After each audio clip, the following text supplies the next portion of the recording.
Welcome back to the KOAM Morning News. Special guest in our studio on this Friday morning, Jacqueline Boucher. Jacqueline is a graduate teaching assistant at Pittsburgh State University. Jacqueline, number one, I want to thank you so much for your time this morning, and thank you for coming in, because coming up tomorrow, you've got a very important seminar and, I should say, demonstration. And it is called Violence Promotes Silence.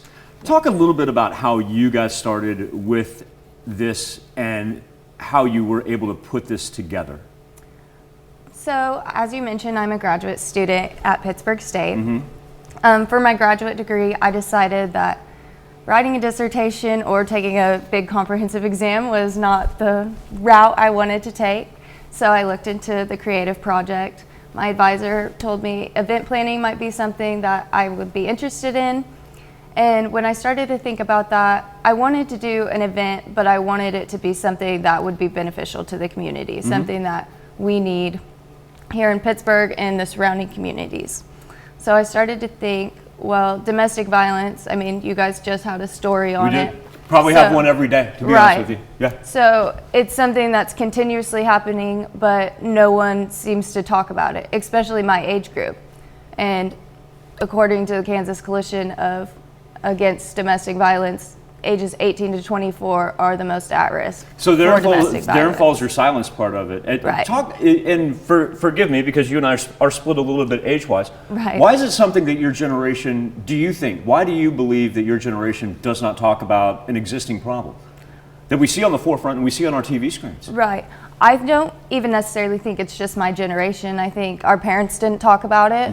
You know, we kind of grew up where you don't air your dirty laundry, right, to other families around town. So everything was kept inside, and we've learned that, and it's an uncomfortable topic. People don't like to talk about things that might make people uncomfortable, might make people uneasy. And so what Jacqueline is attempting to do here is kind of bring that to the forefront, make us get out of our comfort zones. And we're going to do this tomorrow at 10 a.m. at the Overman Student Center on the Pittsburgh State University campus. It is called Silent Promotes Violence. Now, I want to come back and ask you some specific questions about this, but run me through the particulars first, so people know when to show up, and I understand free and open to the public. Yes, no tickets required. So we'll have some speakers first from various professions, from victim advocacy to law enforcement.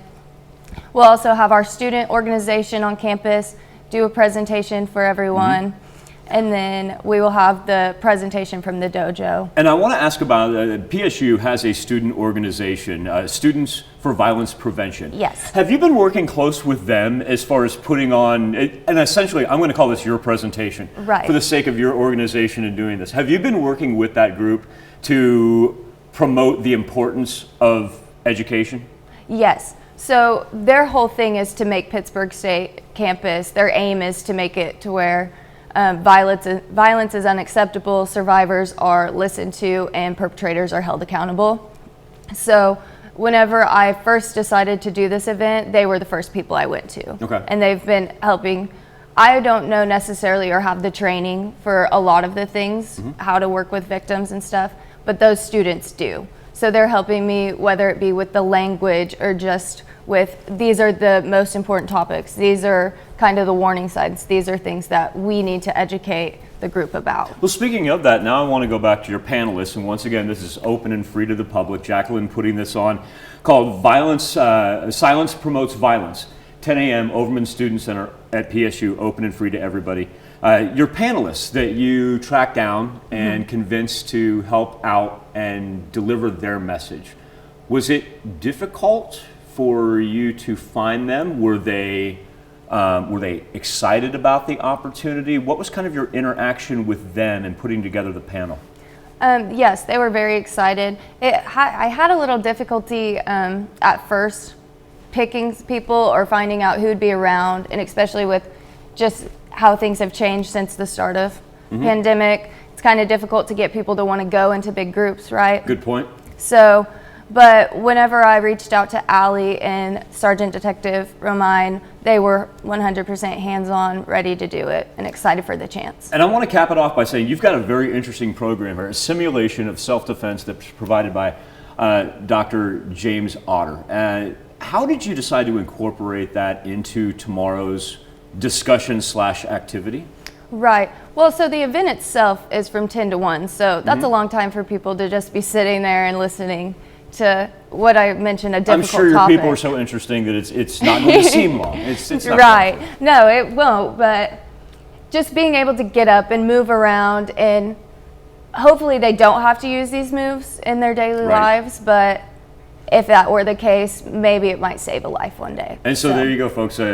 Jacqueline doing everything in her power to not only bring this to the forefront and have us address this as a society, but also hoping you leave with some self-defense skills as well. Jacqueline Boucher, I want to thank you so much for your time. Thank you. Give us a lowdown once again, tomorrow, location and time. Tomorrow at 10 a.m. at the Overman Student Center on Pitt State's campus in Ballroom C.